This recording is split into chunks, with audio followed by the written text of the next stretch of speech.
Welcome to Where Do We Go From Here? This is a series of shows developed by Nevada County Television where we examine local issues that have greater than local impact. I'm your host, Lou Sitzer, and our first focus will be on the issue of homelessness. We have with us here in studio Nancy Baglietto from Hospitality House, the new director, and Joanna Robinson, who is one of the co-founders of Hospitality House. Welcome to the show. Thank you. Thank you. It's great to have you here. Great to be here. And just to catch up our viewers as to Hospitality House, where is it? What is it? How did it get started? Give us some history. Okay. Well, as a co-founder, I was in on Hospitality House from the get-go. In 2004, we had our first meeting, and we did that because there was no emergency homeless shelter here before that time. So we recognized the need, and a few people just got together around somebody's kitchen table and decided that we would start a homeless shelter. And it was just one of those things where everybody at the table really meant it. So we spent the next year researching. We had no idea what kind of homeless shelter we wanted to establish.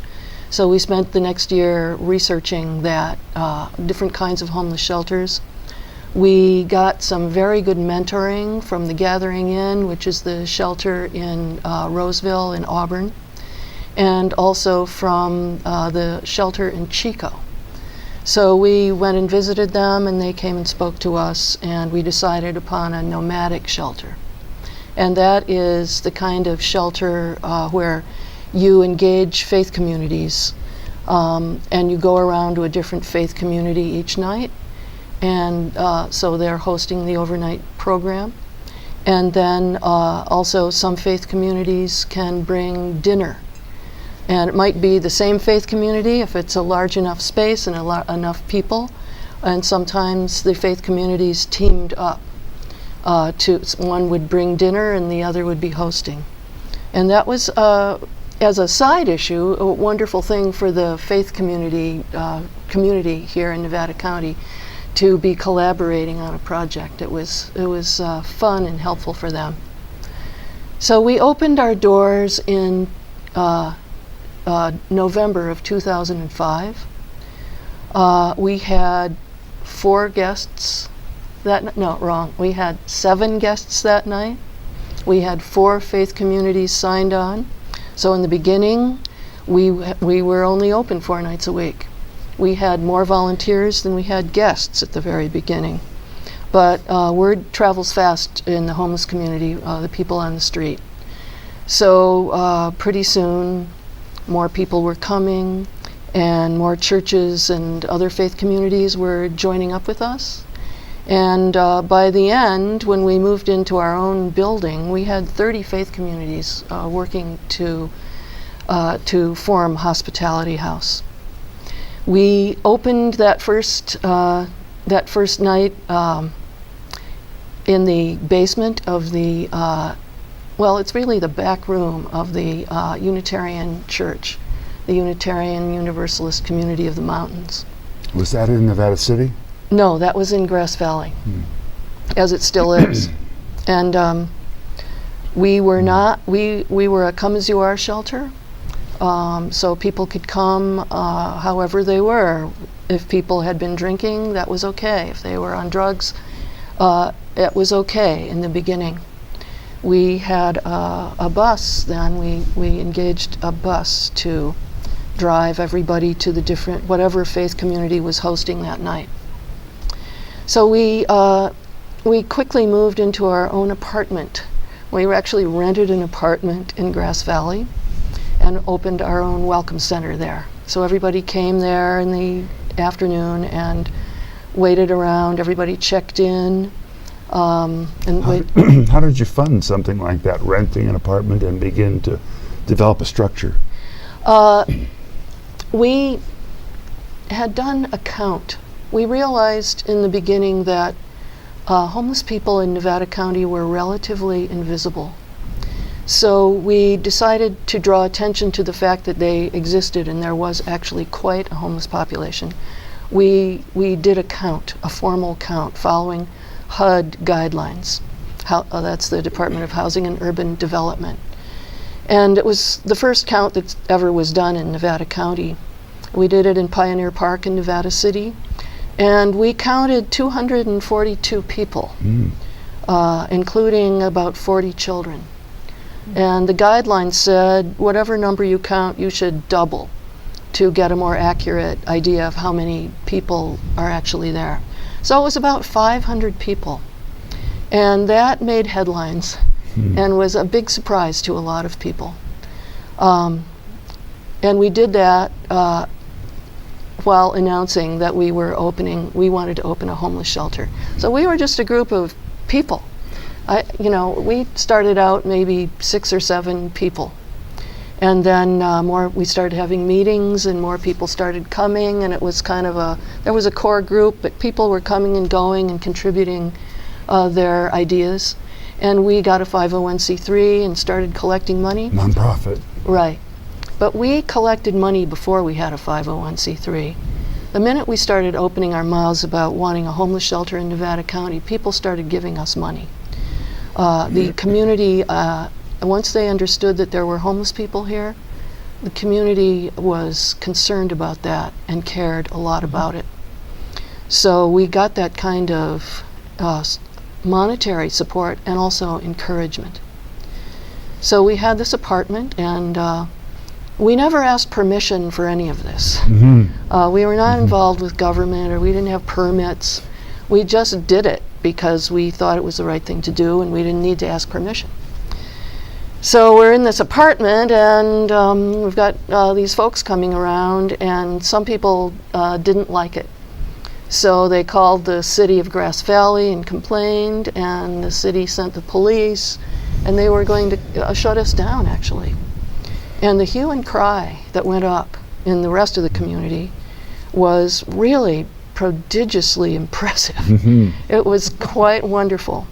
So suddenly more headlines, and they're going to shut down the homeless shelter. Geez, So they couldn't do that.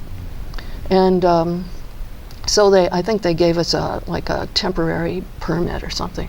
And this was when the shelters was nomadic still, even though you had an apartment. Yes. The people were fed, and sometimes were they housed at night at this point?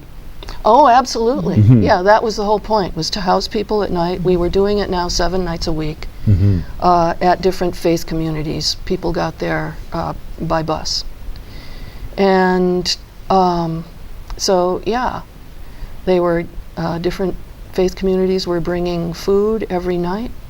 And were these basically established churches, when you say faith communities, where they had a church was sort of volunteered for 1 night a month or however often they did, where they provided their own church facility? Absolutely. It was, I use the word faith community because it was, all different, not only Christian churches, although of course that was the dominant number of faith communities.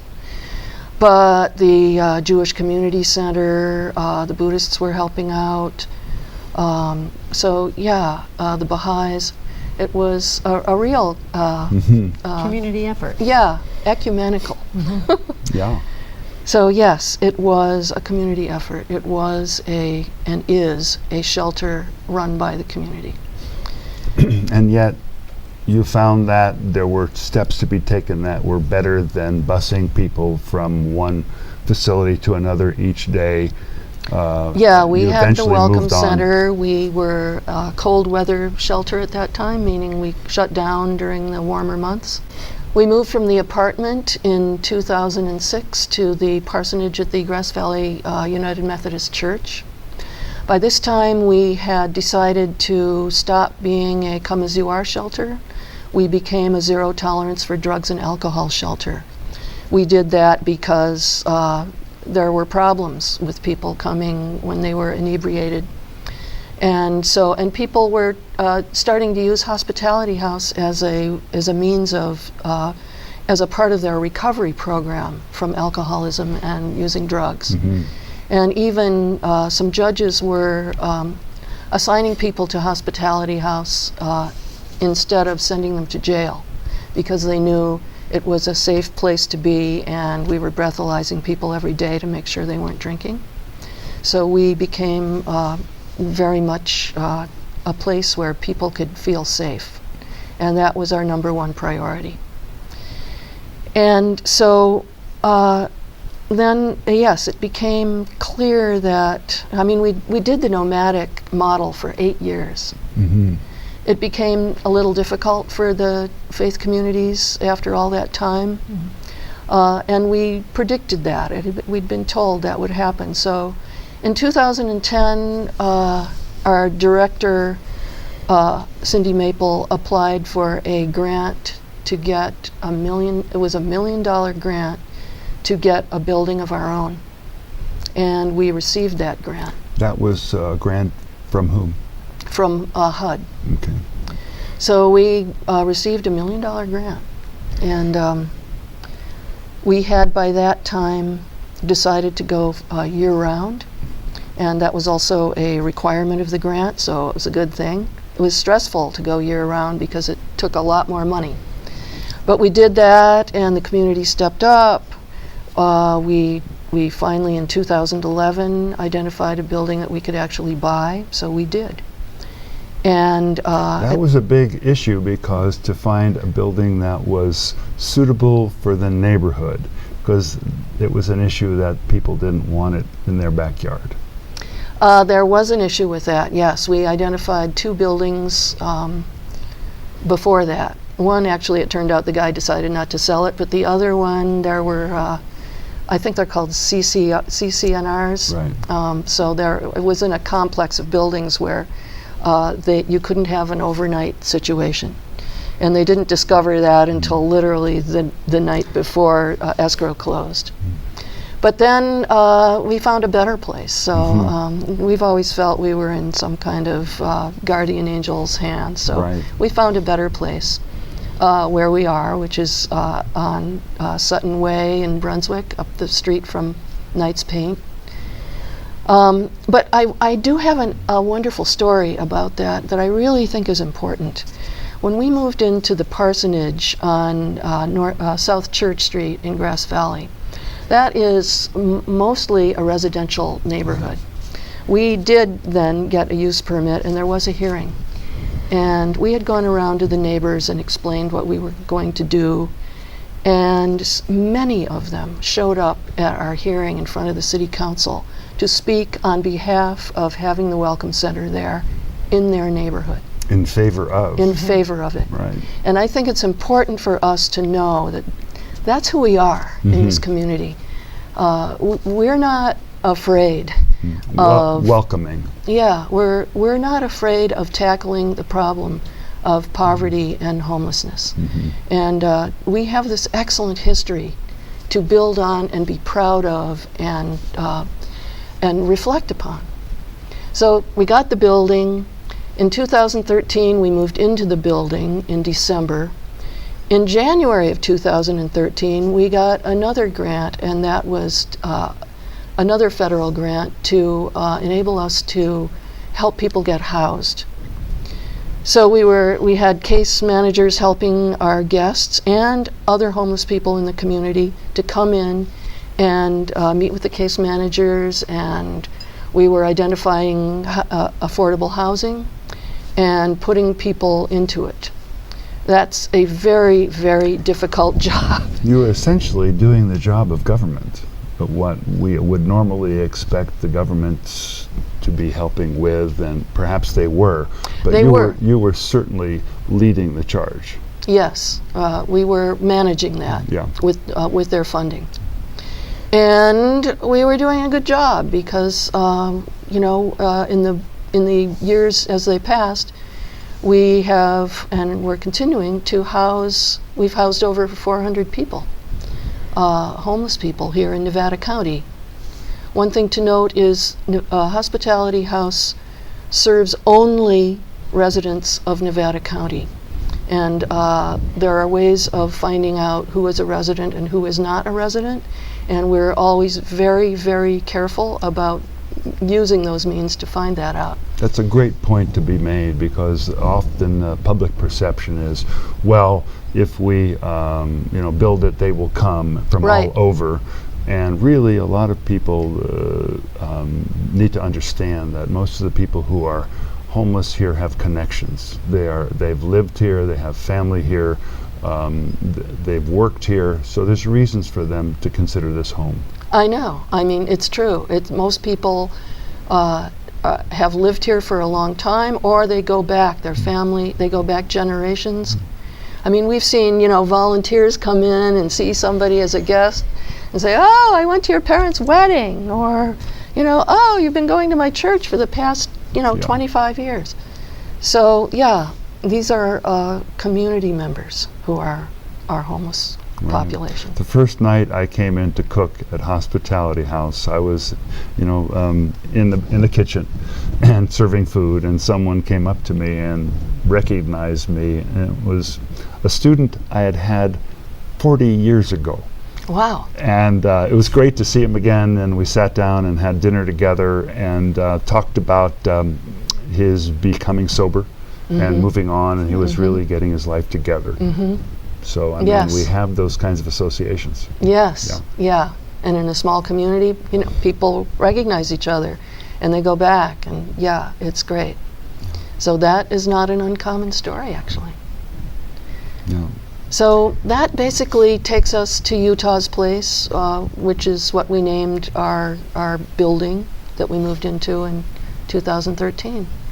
And catch us up. Why is it called Utah's Place for folks who don't know that? The building is named for Utah Phillips, who is one of our co-founders, and he was a person who was a folk singer and a storyteller, and a great advocate for people who were downtrodden in whatever ways they were downtrodden. So he had been homeless himself many years ago when he was a young man just returned from the Korean War. He had a very rough experience there, and it really changed his life in many ways. Took him a little while to integrate those changes, and he spent those couple of years on the trains, riding the rails as a tramp. And he fetched up in a Catholic worker house. Basically, it was a homeless shelter. And he met somebody there who was running it, who became his great teacher in his life.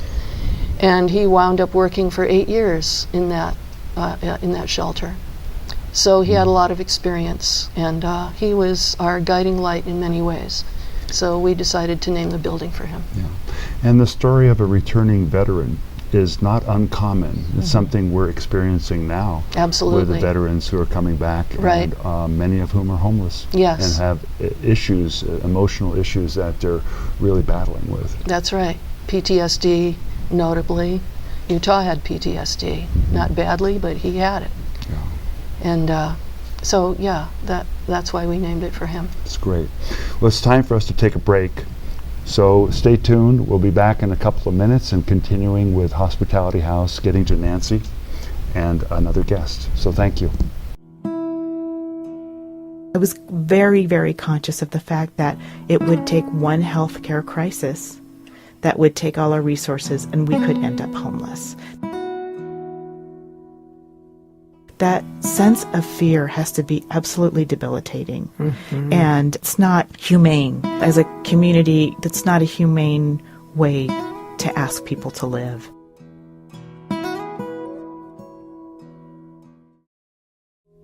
This series is made possible by the generous donation of Stifel Financial and viewers like you. Thank you. Welcome back to Where Do We Go From Here, a series from Nevada County Television focusing on homelessness in Nevada County. With us we have Nancy Baglietto, Executive Director of Hospitality House, and Kelly Mongiardo, volunteer and past guest at the Hospitality House. So welcome again. Thank you, Lou. And Nancy, if you would, please catch us up on your entry to the job of Executive Director. So actually, I began my career, if you will, in homelessness almost right out of college. I started out as a social worker. And I helped homeless people regain self-sufficiency. That was predominantly my charge back as a fledgling case manager. And through the years, I stayed very much connected to nonprofit work and helping others. That was really what I wanted to do. For about 13 years of my life, I worked for a public agency. And after leaving that public agency, I really wanted to find a way to give back. And at the same time that I really wanted to re-enter back into direct service, I also happened to move to Nevada County. A wonderful transition for me from the Bay Area. And when was that? And I officially moved April of 2017. And my first day at Hospitality House as executive director was for our Empty Bowl event. Which was sort of just a wonderful celebration of the good work that Hospitality House does, and you know, sort of gives you an idea of we are about sustenance. We are about the basic needs that people have, and so I was grateful to be selected as the executive director, and I'm grateful to be here. And I see Hospitality House as integral to the fabric of our community. And as Joanna Robinson spoke earlier about, it is a community organization. It came from grassroots fundraising and a lot of love and compassion from people that came from all over, you know, the community to try and pitch in. And it really is a centerpiece now, and has become so over the years. Absolutely, yeah. So now that you have assumed the job of executive director, what does that mean? It means I go to a lot of meetings. It means that I have the pleasure of working with an exceptional board and an exceptional staff. I meet with numerous community leaders, from elected officials to law enforcement to other, you know, executive directors from other nonprofit agencies. And the goal really is to find ways of working together in collaboration and in partnership to help those who need help. And the issue of homelessness is complex. It's not an easy one. And what I used to face 30 years ago when I was a social worker, there are some similarities and some basic commonalities, but for the most part, a lot of it is very different. The landscape is different, and in no small part because of the scarcity of affordable housing. Right. So you have a lot of people that come from different backgrounds, some substance abuse, some, as you aptly pointed out, veterans. Not only do veterans have post-traumatic stress disorder issues, but there's also a lot of traumatic brain injury, which, you know, affects their ability to function in a job per se, or to stay gainfully employed. And sometimes that's hard because people need that income to be able to do that. And here in Nevada County, like most of the state of California and other parts of the country, finding that affordable housing and what affordable means to the average person who is getting Social Security benefits, we find that $800 or $900 is the monthly benefit amount. And here, to find that studio apartment or that one bedroom or even a house to share, it costs more than $400 or $500 a month. It's really daunting. And you really work with a number of guests from a wide spectrum, from guests who are more acutely affected by homelessness to those who are families and looking for a house to live in. And yes. They may even be working. That's right. And so, how do we begin to gather the resources to work with this complex issue? Mm-hmm. It is a challenge, and that is why I think people coming together and having the various nonprofits and government entities taking on various aspects of the specializations that are kind of needed. Hospitality House this year was fortunate to be able to work with the County of Nevada County to give us 2 embedded case managers from behavioral health, and those people, while they haven't come on board quite yet, they will be one first step towards partnering even better with behavioral health to be able to help people. They don't have, if you're living at Hospitality House and you need to seek services at behavioral health, right now you have to take a bus to get there.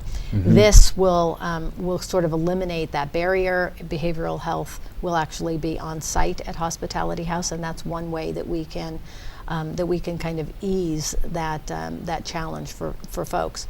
We work with Spirit Peer Empowerment, we work with CORE, we work with Freed. There's a lot of different, Salvation Army, Sierra Roots. We all work together, and I'm very proud of that. As the new person here, somewhat new to Nevada County, it's nice to see that people are interested in breaking down barriers. It's easy to get siloed and to have your own nonprofit and to work exclusively on your work and only think about that. But it seems like there is a concerted effort and interest in collaboration. I think it works better, and I think we're better for it if we can include more people in our work. I've always taken the point of view the whole is greater than the sum of its parts, and here we have all of these parts that if we can agree upon and collaborate and work together as a community, we're going to move forward in many more effective ways. Yes. Right. I agree with that. I think the other major change that is happening for us just in our landscape is that housing and urban development has created some guidelines that we all have to work within, and much of that is happening right as we speak. In January we have some new mandates, one of which is called coordinated entry, and meaning that you can show up at Hospitality House, if you will, seeking service, but you also need to call into 211 and see if there are other appropriate services that that person seeking assistance can be referred to. And it's a way for all of the organizations have to do this same process. We, clients or guests seeking assistance call into 211, and that information is now kept in a database called HMIS, called Homeless Management Information System. And we all are working off of that database system. We're trying to get more and more nonprofit partners, government partners, to come in and enter data into that system so that we all know what the left hand and the right hand are doing. And that's new for a lot of us. It just so happens that Nevada County seems to be kind of ahead of the curve because we're smaller, and we actually do talk to one another, and so I have high hopes that this is going to be helpful in terms of us hopefully providing better services in the end. And the county has raised its priorities to include homelessness now as one of the top priorities and designated more funding. So we are, more and more people are coming on board, more and more organizations recognizing that this is something as a community we can handle. We can do this. It's great to have government assistance, but one of the wonderful things about this community is that we don't wait for it. The need is great. Let's step forward and do it. Yes, and I'm so glad you mentioned that because Supervisor Heidi Hall, District 1, really kind of brought this issue to the forefront for the Board of Supervisors, who have wholeheartedly endorsed this as a priority. And that has really opened up a lot of conversations. I've actually shared with her that I have appreciated her doing that because it has broken down some barriers, dropped some walls, got people talking. She hosted a couple of meetings called the Homeless Processes Improvement Group, and where community leaders and just members of the general public were invited to come and weigh in on gaps of services, how we could work together better, what we could enhance that we're already doing well. And that's really, I think, been, since I've arrived, that's been the primary, Nice. Part of what I see my job as, is trying to be a catalyst to helping others to continue this really important conversation. Well, let's bring Kelly into the conversation because as a volunteer and guest, you have an unusual perspective. So give us an idea of what that means. Well, for me, I found myself in a very abusive marriage. And I knew if I did not leave, I would die. Mm-hmm. So I decided to leave in the middle of the night. And he caught me. My husband, Frank, tried to choke me to death twice. At one point, on the second time he was trying to choke me to death, I remember thinking, you have 10 seconds of air left, and then you're dead. And that surprised me, because I didn't think I would know when I was about to die. But I did, and as soon as I said that, I turned my head to the left, and I got an air pocket. And I was able to say, okay. But because I was so close to dying, I had no energy once he let go of my neck to get out of the car. I had gotten in to drive away and he got in on the passenger side. So I just literally fell out of the car. I thought, you want to be as far away from him as you can get. And I just fell onto the ground. At one point, I decided I needed to run to my neighbor's house. And Frank had already thrown me on the ground a couple other times. We had a big tree in the yard and the roots were out showing, and I landed on that and hurt my knee and just, had some real issues because of that. And I decided I was going to run to my neighbor's. And when I did that, it was 12:30, 1 o'clock in the morning. It was dark. There were no lights, street lights, anything like that. So I accidentally ran into her rock garden, big rock garden, big rocks.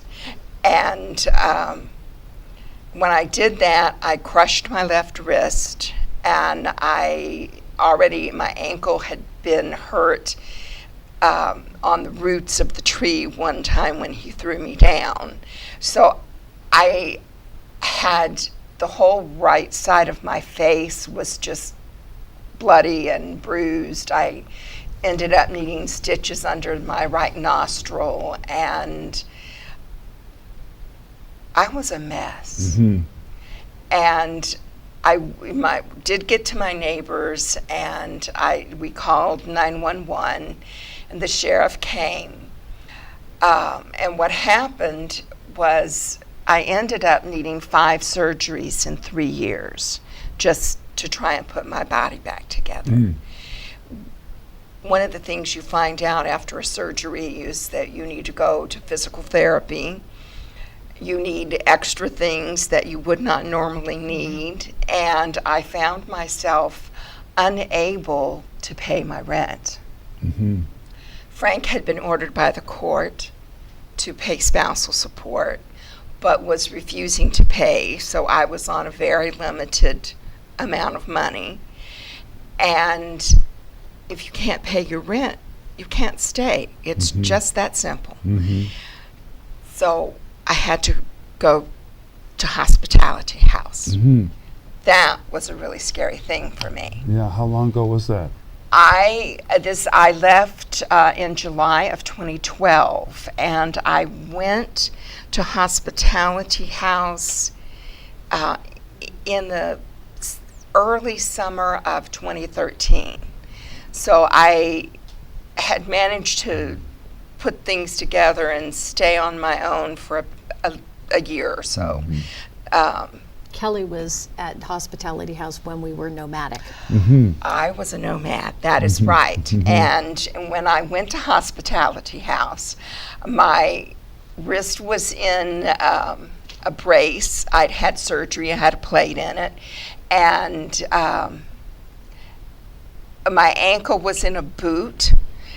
I was a real mess, and I didn't really know what to expect because I'd only seen what you see on TV, and it's always exaggerated, at least sometimes, not always. But were they going to talk to me? Were they going to beat me up? I just had no idea what to expect, and they were great. The people there were wonderful. I was there during the nomadic period, which meant you had to take your things for the next morning and to get ready, and you had to take your mat and things like that. And those guys at Hospitality House were just wonderful. They'd walk by and they'd say, "I've got your stuff," and I go, "Thank you, thank you so much." And because it was enough just to carry my clothes and things, because I'm really one hand and one leg, and the cane and the walker for a while. I mean, it was bad, but I made it. One of the things that happened very quickly was that I started talking to someone about rapid rehousing, which is a program through the state and the county. Am I right on that? State and county? It comes through Housing and Urban Development, through HCD, yes. Okay. Housing.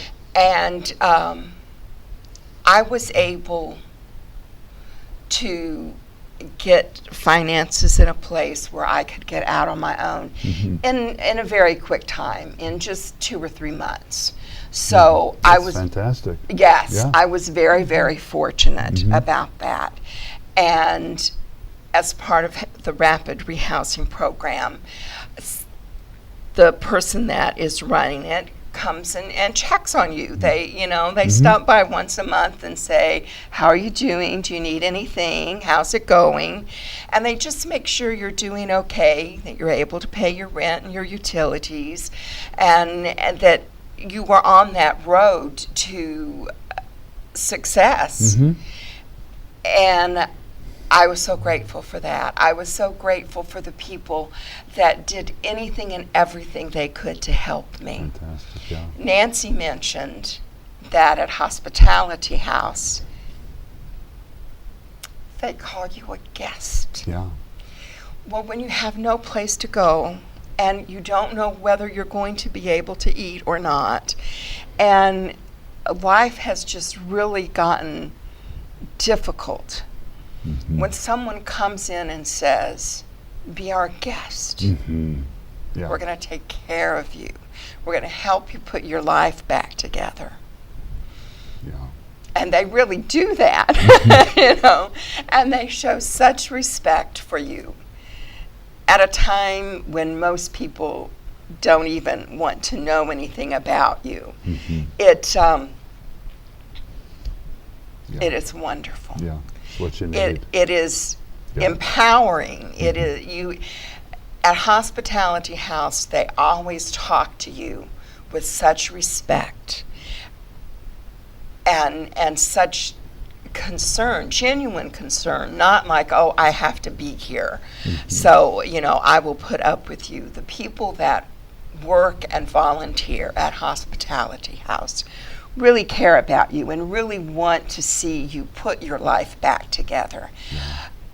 Now that they're not nomads, they are doing even more to help people, and they do have people come in and take care of medical issues even more than before. There was a bus from what is now known as Sierra Nevada Clinic, used to be known as the Miners Clinic, and that bus would come every other week, I think. So if you needed some medical attention, they came to you if you could wait.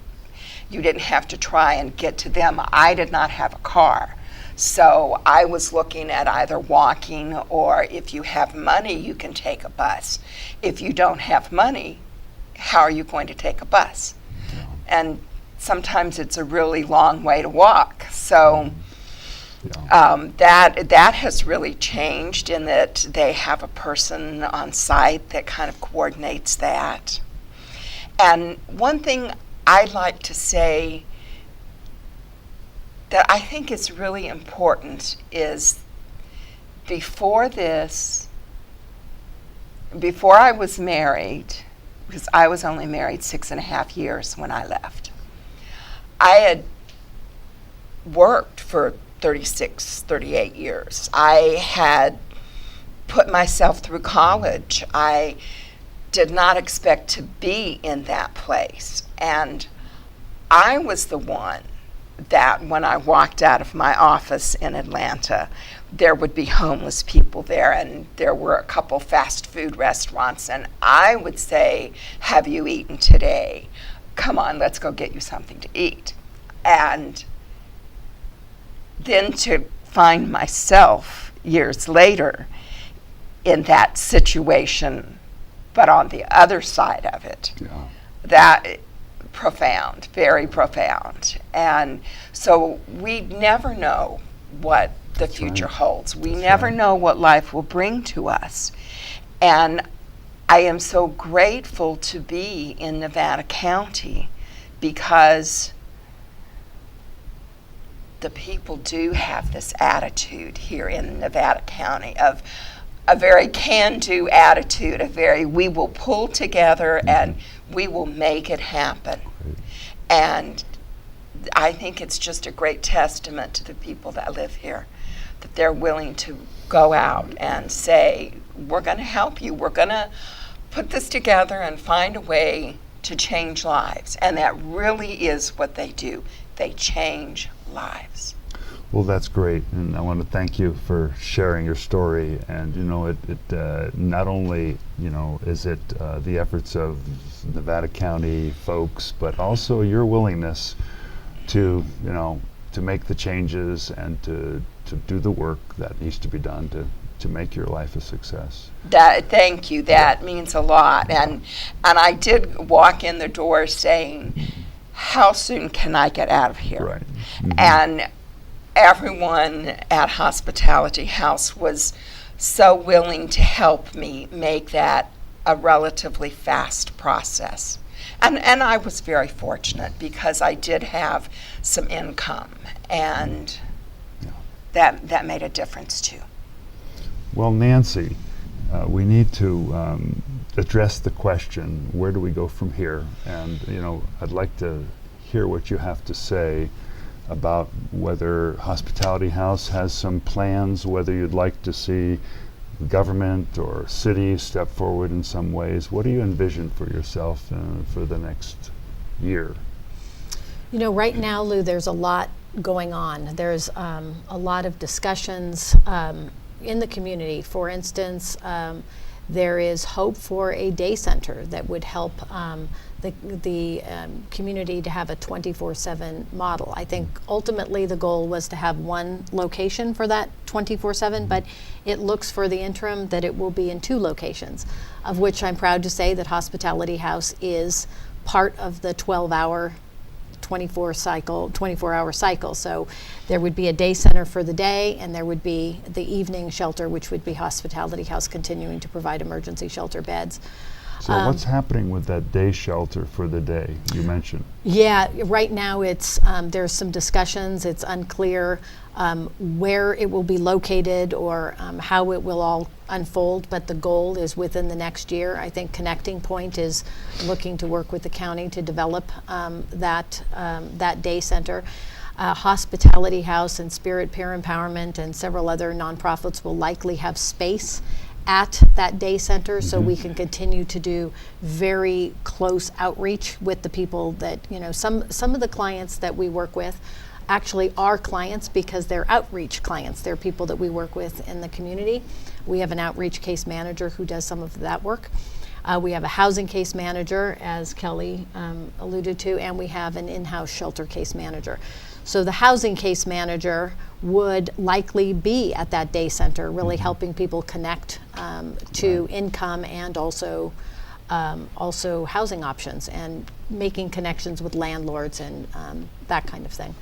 I see that as one of the big elements that could happen in our community. And then again, with coordinated entry and the new homeless management information system and us all working together, those are some pretty large changes. And for Hospitality House, having 2 additional embedded case managers to come help us with the variety of issues that we talked about, whether or not it's folks with domestic violence issues, veterans, just job loss, substance abuse, any number of different things that bring people to Hospitality House. Last year, in 2017, we served 361 unduplicated people and almost 20,000 shelter beds over the course of the year. So it was a lot of good, solid work and assistance. And and Joanna Robinson earlier talked about the food and the community that came together. We've served just under 40,000 meals in 2017 as well. So part of where do we go from here is to continue to do the good work that we're doing, and to embrace the changes that are coming down the pipeline and the creativity that people are trying to put forth. To try and figure out ways that we can more effectively and efficiently work together, so that we're not so siloed in our work, that we can look at who does what best and figure out how to help people in that regard. Thank you. You've been listening and watching to Nancy Baglietto and Kelly Mongiardo from Hospitality House. With you, I hope that we've gained a greater understanding of the issue of homelessness. Hospitality House has been a great driving force to help the community, and we're really fortunate to have so many nonprofits here joining the cause. I encourage you to do the same. Continue to watch Nevada County Television. Monday nights, 7 p.m. We'll be continuing this series throughout the year. It'll also be available on YouTube. Thanks again.